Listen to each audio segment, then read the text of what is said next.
Hello प्यारे विद्यार्थियों, कैसे हो आप सभी। पढ़ाई चल रही होगी आपकी यथावत रूप से, अच्छे से चल रही होगी और घर बैठे फायदा उठाइए इन सभी चीज़ों का। ठीक है, मुफ्त में आपको सारी क्लासें रेगुलर आपको मिल रही है फिजिक्स और केमिस्ट्री की, और आगे भी मिलती रहेगी आपको।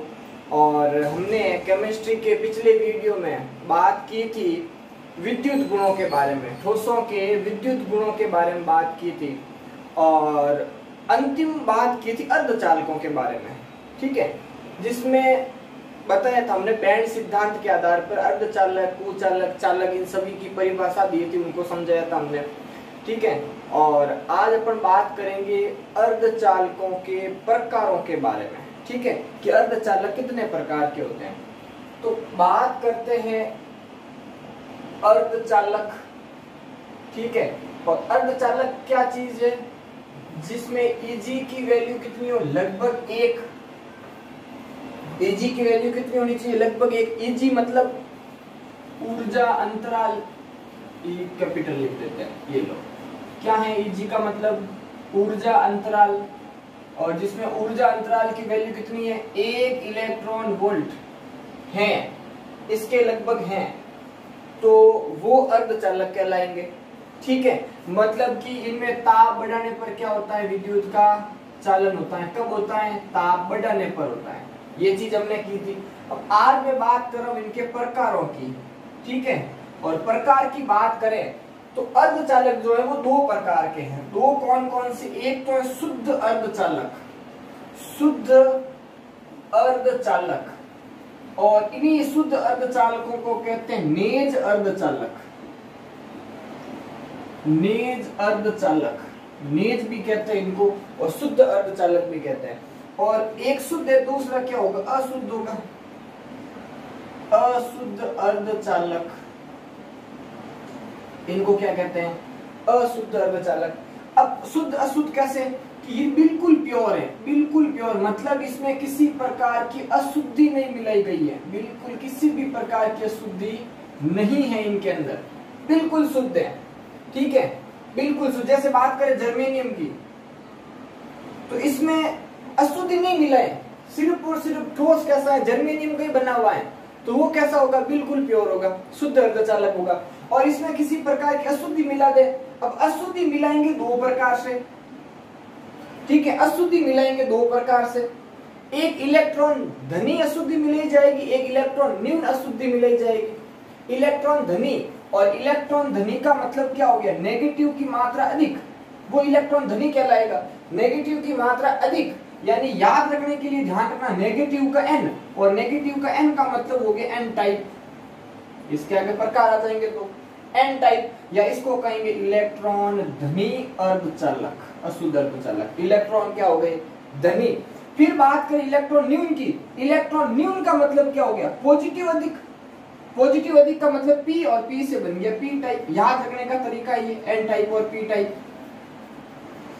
N टाइप कौन सा, P टाइप कौन सा, तो ये हो जाएगा इलेक्ट्रॉन न्यून। और इलेक्ट्रॉन न्यून का मतलब क्या हो गया, धनायन अधिक हो जाएंगे। ठीक है, याद रखने का तरीका हो गया ये। अब अशुद्धि कैसे मिलेंगे, ये भी बात है, तो अशुद्धि कैसे मिलेंगे, एक चीज और, कि जो अर्धचालक होंगे, अर्धचालक जैसे मैंने कहा जर्मेनियम है, तो इसकी संयोजकता कितनी है, तो ये चतुर्थ संयोजी है। कैसा है, चतुर्थ संयोजी है। चतुर्थ संयोजी का मतलब हो गया इसकी संयोजकता कितनी हुई, संयोजकता कितनी हुई, 4। यानी कि संयोजी कोष या संयोजी बैंड में कितने इलेक्ट्रॉन हैं, तो 4 इलेक्ट्रॉन है। क्लियर है यहाँ तक बात, मतलब इसके संयोजी कोष में कितने इलेक्ट्रॉन है, 4 इलेक्ट्रॉन है। अब ये चतुर्थ संयोजी है, और इस चतुर्थ संयोजी अर्धचालक में यदि पंच संयोजी, कौन सी, कि पंच संयोजी की बात करेंगे अपन, पंच संयोजी अशुद्धि मिलाई जाए तो उसे क्या कहेंगे, एन टाइप कहेंगे। अब यहाँ याद रखने का तरीका वो नहीं रखना है कि पंच का यानी कि P हो जाएगा, गलत बात। यहाँ पंच का मतलब एन टाइप ही होगा। एन टाइप और P टाइप याद रखने का तरीका नेगेटिव पॉजिटिव से याद रख सकते हो। ठीक है, बाकी पंच संयोजी का मतलब हो गया एन टाइप, यानी कि इसके अंदर कौन सी अशुद्धि मिला रहे, पंच संयोजी अशुद्धि, जैसे कि फास्फोरस। कौन सा मिला दिया, फास्फोरस। कैसे मिलाएंगे बात करेंगे आगे। अब यदि इसके अंदर क्या मिला रहे हैं, त्रिसंयोजी मिलाएंगे। कौन सी मिला रहे हैं, त्रिसंयोजी अशुद्धि। और त्रिसंयोजी अशुद्धि मिलाएंगे तो वो कौन सा कहलाएगा, पी टाइप अर्धचालक कहलाएगा। ठीक है, या इलेक्ट्रॉन न्यून अशुद्ध अर्धचालक कहलाता है। ठीक है, तो देखो दो अर्धचालक, एक तो शुद्ध अर्धचालक और एक अशुद्ध अर्धचालक। शुद्ध में तो बिल्कुल ही एकदम शुद्ध होगा, कोई किसी प्रकार की अशुद्धि नहीं मिलानी है। और अशुद्ध में क्या होगा, दो प्रकार की अशुद्धियां मिलाई जाती है, पंच संयोजी और त्रिसंयोजी। पंच संयोजी मिला रहे हैं एन टाइप, त्रिसंयोजी मिलाएंगे तो पी टाइप अर्धचालक कहलाते हैं।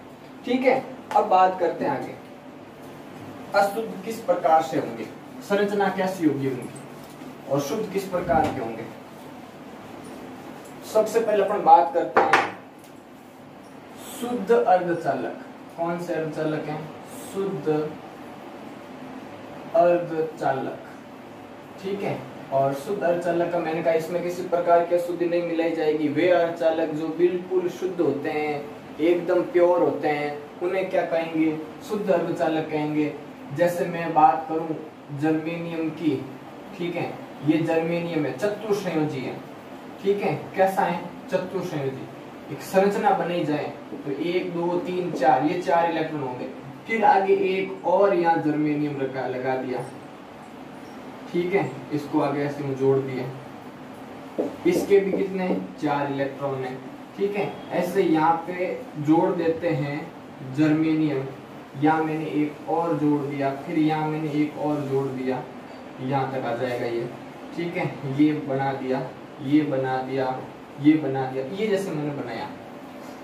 जर्मेनियम चतुर्संयोजी है, कैसा है, चतुर्संयोजी है। बाह्यतम कोष में 4 इलेक्ट्रॉन, बाह्यतम कोष में कितने, 4 इलेक्ट्रॉन, यानी कि बाह्यतम कोष का मतलब क्या हो गया, संयोजी कोष हो गया। अब स्ट्रक्चर बनाए तो कुछ इस प्रकार की ये बनेगी इसकी। ठीक है, अब 4 इलेक्ट्रॉन लगा देते हैं, ये 4, ये 4, ये 4, ये 4, ये 4, इसमें भी 4 है और इसमें भी 4 है, सब में 4 इलेक्ट्रॉन। अब अर्धचालक क्या हो गया, ताप बढ़ाने पर विद्युत का चालन होगा। तो यहाँ पे देखो, इसको जैसे ही ताप देंगे, इसका टेम्परेचर बढ़ाएंगे तो क्या होगा, इसके जो संयोजी कोष में जो इलेक्ट्रॉन है ये उत्सर्जित हो गए, कहाँ जाएंगे, संयोजी से चालन में, संयोजी से कहाँ चले गए, चालन बैंड में जाएंगे। और चालन बैंड में जाने के बाद क्या होगा, विद्युत का चालन होगा। क्या होगा, विद्युत का चालन होगा। अब यहाँ पे देखो, इसको ताप देंगे तो जितने इलेक्ट्रॉन उत्सर्जित होंगे, सपोज ताप दिया, यहाँ से एक इलेक्ट्रॉन बाहर निकल, ये आ गया, यहाँ से एक इलेक्ट्रॉन बाहर निकला, यहाँ आ गया, मान लेते हैं। ठीक है, ये बाहर निकला, ये कहाँ जाएगा, चालन बैंड में जाएंगे। तो संयोजी बैंड में पीछे क्या बचेंगे, तो वहां बचेंगे पीछे होल। क्या बचेंगे, होल बचेंगे, रिक्त स्थान, इनको छिद्र भी कहते हैं। ये हमने बात पिछले क्लास में डिस्कस की थी इसके बारे में, छिद्र बचेंगे। अब इलेक्ट्रॉन बाहर गया, इलेक्ट्रॉन बाहर गया मतलब नेगेटिव बाहर गया, और नेगेटिव बाहर गया तो पीछे बचा होल। तो ध्यान रखना है, जो होल होता है वो होता है पॉजिटिव। कैसा होता है, पॉजिटिव, क्योंकि यहाँ ऋणायन कम हो गए ना, पॉजिटिव हो गया तो इलेक्ट्रॉन के उत्सर्जित होने से विद्युत। अब यहाँ पे देखो, विद्युत प्रवाहित होने का कारण कौन, ये दोनों ही विद्युत प्रवाहित होने के कारण होते हैं, इलेक्ट्रॉन भी होता है और होल भी होते हैं। तो यहाँ ध्यान रखना, इलेक्ट्रॉन की संख्या, इलेक्ट्रॉन की संख्या और होल की संख्या क्या होगी, बराबर होगी। किसके लिए बात कर रहे हैं अपन, शुद्ध अर्धचालकों के लिए बात कर रहे हैं कि जितने इलेक्ट्रॉन उत्सर्जित होंगे उतने के उतने पीछे होल बचेंगे, और विद्युत का प्रवाह दोनों के कारण हो रहा है। इसका मतलब आवेशवाहक बात करें किन की वजह से हो रहा है, तो वो है इलेक्ट्रॉन और दोनों ही, और दोनों की संख्या क्या रहेगी, बराबर। तो यहाँ से एक चीज ध्यान रखने की, शुद्ध अर्धचालकों में इलेक्ट्रॉन तथा होल्स की संख्या क्या रहती है, इक्वल रहती है। क्लियर है बात। तो ये तो कैसा अर्धचालक है, शुद्ध अर्धचालक है। क्लियर है। अब मिलाएंगे अशुद्धि, कैसे मिलाएंगे, तो अशुद्धि के आधार पर मैंने कहा 2 प्रकार के हैं, अशुद्धि के आधार पर 2 प्रकार के हैं। कौन कौन से, पी टाइप और एन टाइप। तो पहले अपन एन टाइप की बात कर लेते हैं। किसकी बात कर लेते हैं, एन टाइप। एक और परिभाषा ध्यान रखनी है, डोपिंग की। किसकी, डोपिंग की। डोपिंग क्या चीज होती है, डोपिंग का मतलब होता है कि किसी भी शुद्ध अर्धचालक में अशुद्धि मिलाने की प्रक्रिया। ठीक है, डोपिंग किसे कहेंगे? अशुद्धि मिलाना। अशुद्धि मिलाना क्या कहलाता है? डोपिंग कहलाता है। आगे बात समझ में, इस चीज का ध्यान रखना है। अब देखो, अभी ये इलेक्ट्रॉन यहीं पे है, ठीक है। एन टाइप का मतलब क्या हो गया? इलेक्ट्रॉन धनी अशुद्ध अर्धचालक। इलेक्ट्रॉन धनी का मतलब पंच संयोजी, और पंच संयोजी का एग्जाम्पल का मतलब हो गया फॉस्फोरस। किसकी बात कर रहे हैं अपन? फॉस्फोरस। अब मतलब क्या किया है? जो फॉस्फोरस नामक तत्व है इसको इसके अंदर मिला देंगे, ठीक है, एक एक करके मिला दिया। सपोज मैंने यहाँ पे जर्मेनियम की जगह आ गया फॉस्फोरस। अब फॉस्फोरस क्या था? पंच संयोजी। पंच संयोजी का मतलब आयतन कोश में 5 इलेक्ट्रॉन है। कितने इलेक्ट्रॉन है? ये देखो 4 तो इसके बने हुए, ये 5 मैंने यहाँ अलग से बना दिया, ठीक है, अलग इलेक्ट्रॉन है। अब देखो, अब क्या होगा?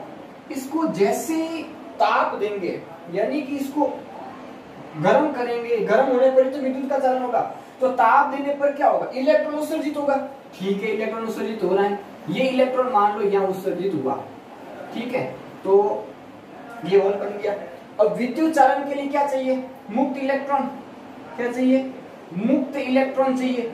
अब यहाँ पे मुक्त इलेक्ट्रॉन की बात करें, मुक्त इलेक्ट्रॉन तो ये नॉर्मल अवस्था है, सामान्य तापमान है, तब भी इसके पास, किसके पास? एन टाइप के पास एक मुक्त इलेक्ट्रॉन पहले से ही है।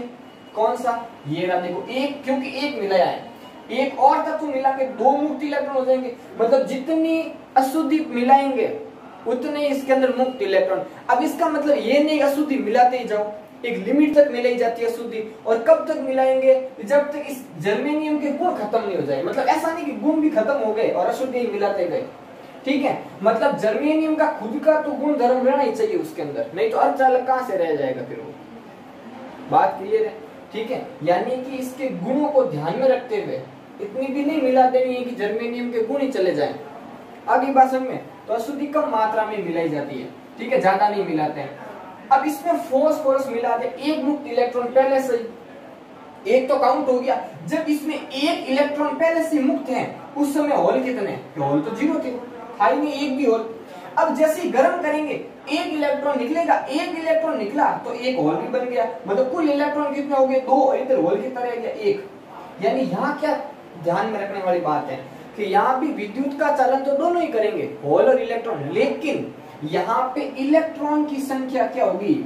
इलेक्ट्रॉन की जो संख्या होगी वो ज्यादा होगी, किससे? होल की संख्या से। किससे? होल की संख्या से। ये ध्यान रखना है, ठीक है। तो यहाँ पे एक शब्द काम में लेंगे अपन, एक तो बहुसंख्यक आवेशवाहक और एक अल्पसंख्यक आवेशवाहक, ठीक है। बहुसंख्यक आवेशवाहक और एक है अल्पसंख्यक आवेशवाहक। यानी कि जो आवेश बन रहा है वो किन की वजह से बन रहा है? तो इलेक्ट्रॉन होल की वजह से। तो जो एन टाइप है इसमें अल्पसंख्यक कौन, बहुसंख्यक कौन? बहु का मतलब ज्यादा, जो ज्यादा है वही बहुसंख्यक है, यानी कि इलेक्ट्रॉन। अल्पसंख्यक मतलब जो कम है, यानी कि होल, ठीक है। इस चीज का ध्यान रखना है, यानी कि इलेक्ट्रॉनों की सांद्रता जो है वो होल्स की सांद्रता से अधिक होती है। किस प्रकार के अर्धचालक में? एन टाइप के अर्धचालक में। इस चीज का ध्यान रखना है। क्लियर है बात यहाँ तक? ठीक है, इस चीज को ध्यान में रखना है। ये एन टाइप वाली बात हो गई। यहाँ पे कौन सी अशुद्धि मिलाएंगे? पंच संयोजी अशुद्धि। इलेक्ट्रॉन धनी, क्योंकि इलेक्ट्रॉन ज्यादा है। एग्जाम्पल पंच संयोजी कौन से हैं? तो फॉस्फोरस वगैरह है पंच संयोजी। नाइट्रोजन वाला परिवार, ठीक है। ये जो सारे तत्व है ये पंच संयोजी है। अभी नाइट्रोजन नहीं बनाता है, नाइट्रोजन को पर नहीं मिलाते हैं, क्योंकि नाइट्रोजन के पास कोई रिक्त कक्षक नहीं है। इनके पास, सबके पास रिक्त कक्षक होंगे, ठीक है, इसलिए इनको मिलाते हैं। फॉस्फोरस को मिलाते हैं, आर्सेनिक को मिलाते हैं, इनको मिलाया जाता है, ठीक है। किस रूप में मिलाएंगे अपन? एन टाइप अर्धचालक बनाने के लिए। किस पे? मतलब कि पंच संयोजी तत्वों के रूप में। इनकी संयोजकता 5 होती है, पंच संयोजी तत्व है ये, ठीक है। तो पंच संयोजी तत्व मिलाएंगे तो किस टाइप का बढ़ेगा, एन टाइप यानी इलेक्ट्रॉन धनी। एग्जांपल ये है, ये सारे के सारे। इनकी विशेषता क्या रही कि एन टाइप के अर्धचालकों में बहुसंख्यक आवेशवाहक इलेक्ट्रॉन होते हैं, अल्पसंख्यक आवेशवाहक होल होते हैं। क्लियर है यहाँ तक, ठीक है। तो ये तो अपने हैं एन टाइप। अब बात करते हैं पी टाइप की, ठीक है। डायग्राम ही रखूंगा मैं, ठीक है। बस अशुद्धि अलग मिलाएंगे। कौन सी अशुद्धि मिलाएंगे, तभी देखो इसको हटा देते हैं, इसको वापस अरेंज कर देते हैं। यहां से गया एक इलेक्ट्रॉन, इसका इलेक्ट्रॉन पहले सही है। अब कौन सा बनेगा, इलेक्ट्रॉन न्यून बनेगा, यानी कि अशुद्धि मिलाएंगे त्रिसंयोजी, यानी मिलाएंगे बोरॉन। देखो पी टाइप है, पी टाइप का मतलब हो गया त्रिसंयोजी, ठीक है। और त्रिसंयोजी इसको क्या कहेंगे अपन, इलेक्ट्रॉन न्यून। इलेक्ट्रॉन न्यून अर्धचालक है ये। कौन सा, इलेक्ट्रॉन न्यून अर्धचालक है ये त्रिसंयोजी इसके अंदर मिला है। एग्जाम्पल के बोरॉन की बात कर लेते हैं, ठीक है।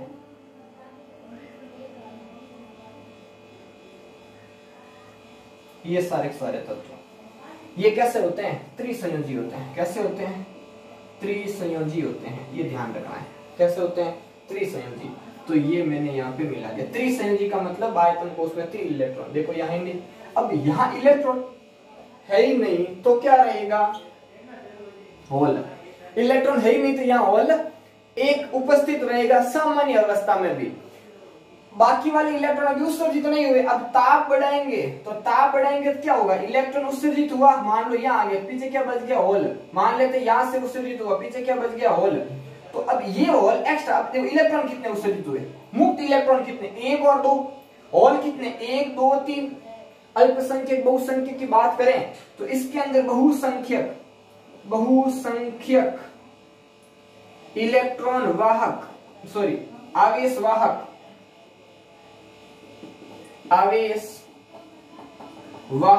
तो बहुसंख्यक तो कौन से हो गए, होल हो जाएंगे। और बात कर लेंगे अल्पसंख्यक की, अल्पसंख्यक आवेश वाहकों की, तो अल्पसंख्यक आवेश वाहक हो जाएंगे इलेक्ट्रॉन्स, ठीक है। इस चीज का ध्यान रखना है, यानी इलेक्ट्रॉन की सांद्रता कम है होल की सांद्रता में। किस प्रकार के अर्धचालकों में, पी टाइप अर्धचालकों में। यहाँ पी का मतलब पॉजिटिव से लेना, ठीक है, और एन का मतलब नेगेटिव से लेना है, तो कंफ्यूजन नहीं होगा, ठीक है। इनमें कंफ्यूजन होने वाली कोई बात ही नहीं है वैसे तो, ठीक, कंफ्यूजन होना ही नहीं है इसके अंदर पी टाइप और एन टाइप में, ठीक है। बस ये चीज ध्यान रखना, पी से पंच संयोजी कभी मत करना। कंफ्यूजन इसी बात का रहता है कि त्रिसंयोजी किस में मिलाएं, पंच संयोजी किस में मिलाएं, इस चीज में बात रहती है, ठीक है।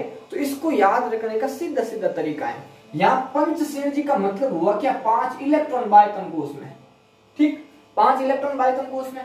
और त्रिसंयोजी का मतलब हो गया 3 इलेक्ट्रॉन बाह्यतम कोश में। अब इलेक्ट्रॉन धनी और इलेक्ट्रॉन न्यून कर दो कि इलेक्ट्रॉन धनी किसे कह रहे हैं, इलेक्ट्रॉन धनी किसे, जिसमें नेगेटिव ज्यादा, नेगेटिव से मतलब एन टाइप, एन टाइप का मतलब इसमें इलेक्ट्रॉन ज्यादा है, इसमें इलेक्ट्रॉन ज्यादा है, इसलिए ये एन टाइप बनेगा। किसमें, जब पंच संयोजी अशुद्धि मिलाएंगे। और अब दूसरा ये बन गया, देखो कम है इसके अंदर, तो कम है तो कौन सा बन गया, पी टाइप बन जाएगा। क्लियर है, कोई दिक्कत नहीं इसमें याद रखने का, सिंपल सा ध्यान रखना है, ठीक है। तो एन टाइप और ये पी टाइप अर्धचालक, तो यहां तक तो थे अर्धचालकों की बात। कुछ एग्जांपल ध्यान रखने, सॉरी इसके उपयोग ध्यान रखने, अनुप्रयोग क्या है अर्धचालकों के। तो डायोड बनाने में अर्धचालकों का उपयोग किया जाता है। अर्धचालकों से ट्रांजिस्टर बनाया जाता है। कैसे, कि एक पी टाइप का अर्धचालक, ठीक है, मैं यहां बता देता हूं, एक पी टाइप का अर्धचालक, एक एन टाइप का अर्धचालक, एक पी टाइप का अर्धचालक, या एन पी और एन, यानी कि 3 अर्धचालकों को इस प्रकार व्यवस्थित करते हैं। इस प्रकार व्यवस्थित किया तो देखो इस सैंडविच जैसा का मतलब हो गया, एक प्रकार के अर्धचालक, 2 अर्धचालक है, उनके मध्य दूसरे प्रकार के अर्धचालक को रखना। ये एक प्रकार के हैं या ये एक प्रकार के हैं, दूसरे प्रकार का इनके मध्य रख दिया, तो ये कैसे बनेंगे, ये ट्रांजिस्टर बनाएंगे, ठीक है। डायोड में यूज किया जाता है, सोलर सेल में यूज किया जाता है। कुछ संक्रमित तत्वों के ऑक्साइड वगैरह होते हैं, उनका गुण वो धातुओं की तरह भी व्यवहार करते हैं, उनमें भी अर्धचालकों का उपयोग करते हैं। आ गई बात समझ में। तो ये कुछ यूज है, उपयोग है, अनुप्रयोग, ये ध्यान में रखना है। और बाकी उपयोग वगैरह नोट्स में लिख के मिल जाएंगे आपको, उसको पढ़ लेना, वो तो याद रखना है वैसे भी, ठीक है। तो एन टाइप पी टाइप ये अर्धचालकों की बात हमने की है। और ये जो चीज थी यहां तक, ये क्या था, विद्युत गुण था। किसका, ठोसों का विद्युत गुण की हमने बात की थी इसमें। ये ठोसों के क्या है, विद्युत गुण है, ठीक है। आज अपन आगे बात करेंगे किसके लिए, विद्युत गुण के बाद मैंने पिछले वीडियो में भी कहा था कि विद्युत गुण खत्म हो जाएंगे, उसके बाद अपन चुंबकीय गुणों के बारे में बात करेंगे। तो आज अपन बात कर रहे हैं अब चुंबकीय गुणों के बारे में। किसके चुंबकीय गुण हैं, तो चुंबकीय गुण हैं ठोसों के, ठीक है। तो देखो कौन से गुण है, चुंबकीय गुण, ठीक है। कौन से गुण है ये, चुंबकीय गुणों की बात कर रहे हैं। तो चुंबकीय गुणों की बात करें तो देखो पहली बात, कोई भी पदार्थ है उसमें चुंबकीय गुण कहां से आएगा, तो वो आ जाएगा इलेक्ट्रॉन की गति के कारण। किसकी गति के कारण, इलेक्ट्रॉन की गति के कारण। यानी कि प्रत्येक परमाणु अपने आप में एक चुंबकीय भौतिक व्यवहार करता है, लेकिन कब करता है, जब इलेक्ट्रॉन की गति होगी। अब जो ये गति होती है ये दो प्रकार से होती है। गति के प्रकार कितने हैं, के दो प्रकार, एक कक्षीय गति, एक अक्षीय गति। अब एक बात समझ में, एग्जाम्पल के लिए अपन सौर मंडल की बात करें कि सूर्य है, ठीक है, और इस सूर्य के चारों ओर पृथ्वी चक्कर लगा रही है सपोज। तो भी जो पृथ्वी चक्कर लगाएगी तो सूरज के चारों ओर भी चक्कर लगा रही है और अपने अक्ष पे भी गति कर रही है। यानी कि जो ये सूर्य के चारों ओर गति लगा, चक्कर लगा रही है, इससे तो कहते हैं कौन सी गति, कक्षीय गति कहते हैं। कौन सी कहते हैं, कक्षीय गति कहेंगे। और अपने अक्ष पे चक्कर लगा रही है, इसको कहते हैं अक्षीय गति, अक्षीय गति। तो कक्षीय और अक्षीय ध्यान रखना है। उसी प्रकार इलेक्ट्रॉन भी है। इलेक्ट्रॉन कैसे, ये नाभिक है और इस नाभिक के चारों ओर ऐसे गति कर रहा है, नाभिक के चारों ओर इलेक्ट्रॉन गति कर रहा है, तो इससे अपन कहेंगे कक्षीय गति। इलेक्ट्रॉन की कौन सी गति, कक्षीय गति कहेंगे। और एक इलेक्ट्रॉन है वो अपने अक्ष पे गति कर रहा है, अपने अक्ष पे गति कर रहा है, इसे क्या कहेंगे, अक्षीय गति कहेंगे। कौन सी गति कहेंगे, अक्षीय गति। तो एक परमाणु के अंदर जो चुंबक का गुण है वो इलेक्ट्रॉन की दो प्रकार की गति के कारण उत्पन्न होता है, ये ध्यान रखना है, ठीक है। अब एक और बात, अब कारण क्या, एक अब कारण की बात करें तो सबसे पहली बात कि किसी भी पदार्थ में चुंबकीय गुण उत्पन्न करने के लिए लोन पेयर इलेक्ट्रॉन होना चाहिए। लोन पेयर का मतलब क्या हो गया, अयुग्मित इलेक्ट्रॉन, अयुग्मित इलेक्ट्रॉन होना चाहिए, पहली बात, ठीक है। दूसरी बात डोमेन की करेंगे। किसकी कर रहे हैं, डोमेन। अब के डोमेन क्या है, तो डोमेन का मतलब हो गया कि जैसे कि लोहे की ओर अत्यधिक आकर्षित होने वाली वस्तुएं जिनको अपन लो चुंबकीय पदार्थ कहते हैं, तो उन पदार्थों में क्या होता है, इलेक्ट्रॉन जो होते हैं एक समूह बना देते हैं, ठीक है। तो छोटा सा पुंज बना लिया और उस पुंज को क्या कहेंगे अपन, डोमेन कहेंगे, ठीक है। अब डोमेन की जो दिशा है उसके बारे में बात करें, दिशा के बारे में बात करें तो दिशा के आधार पर अपन डिस्कस करेंगे इसमें कि यानी कि डोमेन की दिशा एक तरफ ही है, सभी डोमेन्स की दिशा एक तरफ ही है, तो वो चुंबक की तरह व्यवहार करेंगे। प्रति समांतर यानी एक ऊपर एक नीचे, एक ऊपर एक नीचे, इस प्रकार है, तो इसमें चुंबकीय गुण उत्पन्न नहीं होगा। अब इनसे फर्क क्या पड़ता है, ये अयुग्मित इलेक्ट्रॉनों से फर्क क्या पड़ता है, तो इसमें बनता है चुंबकीय आघूर्ण बनता है। क्या बनता है, चुंबकीय आघूर्ण बनेगा, यानी कि सब एक दिशा में है तो चुंबकीय आघूर्ण अत्यधिक होगा, ठीक है। अयुग्मित इलेक्ट्रॉनों की संख्या भी डिपेंड करता है कि पदार्थ अनुचुंबकीय होगा, लो चुंबकीय होगा, किस प्रकार का होगा, तो उसमें चुंबकीय आघूर्ण पर निर्भर करता है। यानी कि चुंबकीय आघूर्ण 0 है तो चुंबकीय आघूर्ण 0 होने से उसमें चुंबकीय गुण उत्पन्न नहीं होगा। आगे बात में, चुंबकीय आघूर्ण का मतलब इनके घूर्णन से ही है, इनके घूर्णन से ही है। इसका मतलब ये देखो, मतलब क्या रहा कि जैसे मान लो इसके अंदर दो इलेक्ट्रॉन है, एक इलेक्ट्रॉन इस दिशा में गति कर रहा है, दूसरा इलेक्ट्रॉन इस दिशा में गति कर रहा है, दोनों एक दूसरे के विपरीत है, तो दोनों एक दूसरे के विपरीत हैं तो इनका घूर्णन क्या हो जाएगा, 0 हो जाएगा। इनका जो चुंबकीय आघूर्ण है वो कैसा हो जाएगा, जीरो हो जाएगा। एक ही इलेक्ट्रॉन गति कर रहा है तो चुंबकीय आघूर्ण कुछ न कुछ तो होगा ही, एक इलेक्ट्रॉन ही गति कर रहा है, या दोनों इलेक्ट्रॉन एक ही दिशा में गति कर रहे हैं तो चुंबकीय आघूर्ण होगा। ठीक है, अब चुंबकीय आघूर्ण की बात करें तो चुंबकीय आघूर्ण का मात्रक ध्यान में रखना है, क्या है, बोर मैग्नेट्रॉन, बोर मैग्नेट्रॉन। ठीक है, इसका ध्यान रखना, ये मात्रक है। क्लियर है बात यहां तक? ठीक है, अब अपन बात करेंगे इस चुंबकीय गुण के आधार पर चुंबकीय पदार्थों की। तो ये चुंबकीय गुण है, इस चुंबकीय गुण के आधार पर जो चुंबकीय पदार्थ हैं वो 5 प्रकार के होते हैं। कितने प्रकार के हो रहे हैं? 5 प्रकार के होते हैं। कौन कौन से, अभी बात करते हैं। देखो 5 प्रकार के कौन कौन से हैं, तो वो अपन देखते हैं कि कौन कौन से होंगे। उनमें ज्यादा ध्यान कुछ नहीं रखना है, परिभाषा ध्यान रखनी है, एग्जाम्पल ध्यान रखना है, और कुछ भी ध्यान रखने वाली बात ही नहीं उसके अंदर। ठीक है, मतलब कि चुंबकीय पदार्थ कौन कौन से हैं, उनकी क्या परिभाषा है, क्या एग्जाम्पल है, बस मतलब विशेषता हो जाएगी परिभाषा से। तो 5 प्रकार की बात करें, पहला अनुचुंबकीय, कौन सा है, अनुचुंबकीय पदार्थ।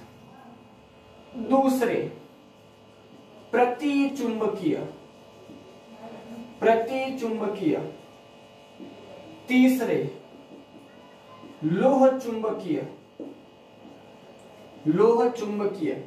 चौथे हैं प्रतिलोह चुंबकीय, प्रतिलोह चुंबकीय। और 5वें हैं लघु लोह चुंबकीय, लघु लोह चुंबकीय। ठीक है, ये ध्यान में रखना है। कौन कौन से? अनुचुंबकीय, प्रतिलोह चुंबकीय और लोह चुंबकीय। इन चीजों का ध्यान रखना है।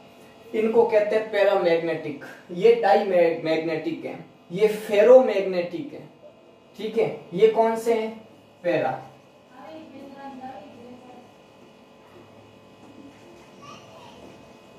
मैग्नेटिक। और ये क्या हो जाएंगे? डाई। ये क्या होंगे? ये फेरो होंगे, फेरो। ठीक है, देखो सब 2 बार काम आएगा। ये फेरोमैग्नेटिक है, ये है एंटी फेरो। कैसे हैं? एंटी फेरो। प्रतिलोह चुंबकीय, लोह का उल्टा प्रतिलोह हो जाएगा तो फेरो एंटी फेरो हो जाएगा। और ये है फेरी, ये ध्यान रखना है, फेरो और फेरी का ध्यान रखना है। ये फेरी चुंबकीय है और नॉर्मली किताब में फेरी लिखा हुआ मिलेगा। ठीक है, तो पैरा, डाई, फेरो, एंटी फेरो और फेरी, ये भी ध्यान रखना है। अनुचुंबकीय, प्रतिचुंबकीय, लोह चुंबकीय, प्रतिलोह चुंबकीय, लघु लोह चुंबकीय। अब देखो इनको तीनों को अपन साथ में पढ़ लेंगे।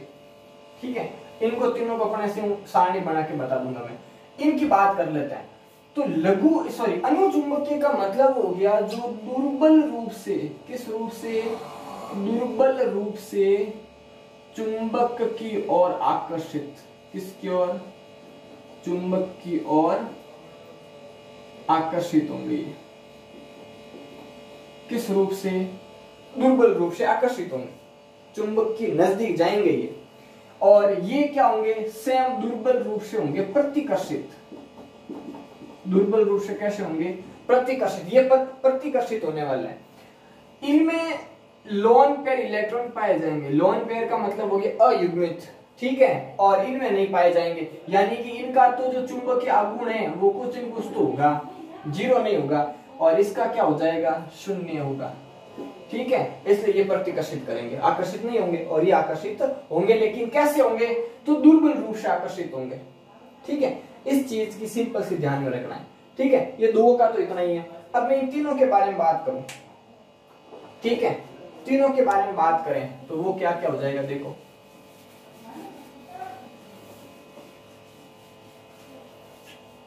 इन तीनों को ध्यान से समझना है। लोह चुंबकीय, ठीक है, फिर प्रतिलोह और लघु लोह। लघु लोह का होता है, इसको फेरी कहते हैं। इसमें डोमेन बनेंगे। तीनों में क्या होते हैं? डोमेन। और डोमेन का मैंने क्या कहा? इलेक्ट्रॉन समूह बनाते हैं, उसे पढ़े। एक समूह को एक डोमेन कह रहे हैं। लोह चुंबकीय में क्या होते हैं? जो डोमेन होते हैं वो एक ही दिशा में होंगे, इस प्रकार। डोमेन की जो दिशा है मतलब लो चुंबकीय पदार्थों को किसी चुंबक के पास लेके जाएं तो उसके डोमेन्स की जो दिशा है वो एक ही तरफ हो जाती है, दिशा हो जाएगी एक तरफ। इनकी बात करें तो इसमें होंगे एक ऊपर एक नीचे इस प्रकार। जैसे चुंबकीय क्षेत्र में लेके जाएंगे तो डोमेन इस प्रकार व्यवस्थित हो जाएंगे। तो इसका तो चुंबकीय आघूर्ण होगा, लेकिन इसका चुंबकीय आघूर्ण, इसका देखो नॉट इक्वल 0 और इसका चुंबकीय आघूर्ण 0 हो जाएगा, क्योंकि एक दूसरे को ये निरस्त कर देंगे। इसमें क्या होगा, इसमें इस प्रकार की व्यवस्था कैसे, प्रति समांतर और समांतर दोनों चीजें रहेगी। देखो इसमें सिर्फ प्रति समांतर है, इसमें सिर्फ समांतर है, और इसमें समांतर भी है प्रति समांतर भी है। कैसे, जैसे दो डोमेन ऐसे, एक वापिस ऐसे, फिर दो ऐसे हो गए, एक ऐसे हो गया, फिर दो ऐसे हो गए, एक ऐसे हो गया। इसका मतलब क्या होगा, इसका चुंबकीय आघूर्ण, चुंबकीय आघूर्ण नॉट इक्वल 0। देखो 0 तो नहीं होगा, लेकिन लो चुंबकियों का आधा हो जाएगा। बात आई बात, देखो कैसे कि ये दोनों निरस्त हो गए, ये दोनों निरस्त हो गए, ये दोनों निरस्त हो गए, 1 2 3 तो बच गए। तो इनकी वजह से क्या होगा, चुंबकीय आघूर्ण होगा, इनमें इन सभी की वजह से चुंबकीय आघूर्ण, और इसमें सारे सारे क्या हो गए, एक दूसरे से निरस्त, तो 0। ये अनुचुंबकीय की तरह भी कार्य करते हैं, इनको अनुचुंबकीय की तरह भी कार्य करते हैं, आकर्षित होते हैं लेकिन दुर्बल रूप से, ये प्रबल रूप से आकर्षित होंगे। अनुचुंबकीय की एक और विशेषता थी कि अनुचुंबकीय पदार्थों का जो चुंबकत्व है, चुंबकत्व, चुंबकत्व का मतलब हो गया आकर्षित और प्रतिकर्षित होने का गुण। तो चुंबकत्व जो होता है वो अस्थायी होता है, अस्थायी कैसा होता है, अस्थायी होता है, और लो चुंबकीय में कैसा होता है, स्थायी होता है। इनका जो चुंबकत्व है वो कैसा होता है, स्थायी होता है। आगे बात समझ में यहाँ तक। ये जो तीनों पदार्थ हैं, लो चुंबकीय, प्रतिचुंबकीय और लघु लो चुंबकीय, इनको गर्म करते हैं। गर्म करने पर, इनको जब गर्म करेंगे तो गर्म करने पर ये कैसे हो जाते हैं, अनुचुंबकीय पदार्थ बन जाते हैं। कैसे बन जाते हैं, अनुचुंबकीय पदार्थ, ये ध्यान रखना है, ठीक है। तो ये चुंबकीय गुण थे किसके, ठोसों के। अब एक गुण और बचा है, परावैद्युत गुण, और उसमें दो परिभाषाएं, परावैद्युत गुण और परावैद्युत गुण में दो परिभाषाएं हैं जिसका ध्यान रखना है, एक दाब विद्युत प्रभाव और एक ताप विद्युत प्रभाव, और उसमें ज्यादा कुछ ध्यान रखने वाली बात नहीं है। ताप विद्युत और दाब विद्युत, तो बात करेंगे अपन परावैद्युत की। पराविद्युत गुण की बात करें तो इसमें क्या है, एक तो है दाब विद्युत प्रभाव और एक है दाब विद्युत प्रभाव। ये दो प्रभाव है, इन दोनों प्रभावों की परिभाषा देख लेते हैं। क्या है, दाब यानी दाब देने पर या यांत्रिक ऊर्जा देने पर क्या होता है, जिन पदार्थों में विद्युत उत्पन्न होती है उन्हें ताप विद्युत पदार्थ कहते हैं। क्या सॉरी, दाब विद्युत पदार्थ कहते हैं, दाब विद्युत पदार्थ कहते हैं। और इस गुण को क्या कहते हैं, या इस प्रभाव को क्या कहते हैं, इस प्रभाव को क्या कहते हैं, दाब विद्युत प्रभाव कहेंगे। कब, दाब या यांत्रिक ऊर्जा लगाते हैं और पदार्थों में विद्युत ऊर्जा उत्पन्न होती है। कौन सी ऊर्जा, विद्युत ऊर्जा उत्पन्न होती है, तो दाब विद्युत पदार्थ कहलाएंगे। और इस प्रभाव को क्या कहेंगे, दाब विद्युत प्रभाव। इसी प्रकार है दूसरा ताप विद्युत, यानी कि ताप देने पर क्या उत्पन्न होगी, विद्युत उत्पन्न होगी, तो पदार्थ ताप विद्युत पदार्थ कहलाएंगे। और गुण क्या कहलाएगा, सॉरी प्रभाव क्या कहलाएगा, या इस गुण को भी कह सकते हैं, तो ताप विद्युत प्रभाव कहलाता है। ये दो परिभाषाएं ध्यान रखनी, और इसमें कुछ ध्यान नहीं रखना है, ठीक है। दाब विद्युत प्रभाव और ताप विद्युत प्रभाव की परिभाषा कि दाब या यांत्रिक कार्य करने पर, दाब या यांत्रिक कार्य करते हैं, यांत्रिक ऊर्जा देते हैं तो विद्युत ऊर्जा बनती है, दाब विद्युत पदार्थ कहलाते हैं, प्रभाव को दाब विद्युत प्रभाव कहते हैं। और ताप में ताप देने पर होगा। आगे बात समझ में। अब दाब जब दिया जाता है तो जो ठोस है उस ठोस की जो ज्यामिति है वो विकृत हो जाती है। क्या हो जाती है, विकृत हो जाती है। तो जो ज्यामिति विकृत हो रही है उसे क्या कहेंगे, विपरीत दाब विद्युत प्रभाव कहेंगे। इस चीज का ध्यान में रखना, ठीक है। तो आज ठोस अवस्था वाला चैप्टर। कौन सा? ठोस अवस्था वाला चैप्टर क्या हो गया है? कंप्लीट हो गया है। सॉलिड स्टेट कंप्लीट है। ठीक है, इतना ये पार्ट था, काफी लंबा चला था। ठीक है, 10 पार्ट में ये चला था चैप्टर, और आज इसका समापन हो गया है। ठीक है, और इससे आगे अपन नया चैप्टर शुरू करेंगे, विलियन वाला चैप्टर। ठीक है, जिसके बारे में आगे की वीडियो में आपको मिल जाएंगे जो भी। और आज ये पार्ट कंप्लीट हो गया है, तो इस चैप्टर को कंप्लीट जिसने नियमित कक्षाएं ली हैं वो वापस इसको रिवाइज करें, और जो नोट्स मेरे टेलीग्राम चैनल पे हैं उनको अपनी नोटबुक में नोट करें और उसको याद करें, उसको नियमित रूप से पढ़ें। ठीक है, पढ़ने पर चैप्टर इजी है। ठीक है, ध्यान से समझने पर बहुत इजी चैप्टर है ये, लेकिन बीच में कहीं चूक गए या नियमित रूप से पढ़ाई नहीं की तो ये चैप्टर समझ में नहीं आने वाला है। आई बात समझ में? तो किसी भी चीज को पढ़ने के लिए नियमितता बहुत जरूरी है। ठीक है ना, तो नियमित रूप से पढ़ाई करें, और आगे से आगे क्लासें लगती रहेगी, फिजिक्स और केमिस्ट्री दोनों की आपको वीडियोस मिलते रहेंगे, नोट्स मिलते रहेंगे। आप बस घर बैठ के निश्चिंत रूप से पढ़ाई को जारी रखें। ठीक है, पढ़ाई को बीच में छोड़े नहीं। ठीक है, 12th बोर्ड में नियमितता बहुत जरूरी है, तो नियमित रूप से पढ़ाई करोगे तो सफलता अवश्य मिलेगी। और चैनल को लाइक शेयर सब्सक्राइब हमेशा कहता हूं, आज भी कह रहा हूं, ज्यादा से ज्यादा लाइक करें, शेयर करें और चैनल को सब्सक्राइब करें। ठीक है, और नोट्स के लिए मेरा टेलीग्राम चैनल बना हुआ है जिसपे आपको चैप्टर कंप्लीट होते ही नोट्स मिल जाएंगे। ठीक है, और भी कुछ इंपॉर्टेंट क्वेश्चन वगैरह होंगे वो मेरे चैनल पे मिल जाएंगे। ठीक है, तो आज के लिए बस इतना ही। उम्मीद करूंगा अच्छे से आप पढ़ाई करो। धन्यवाद, थैंक यू।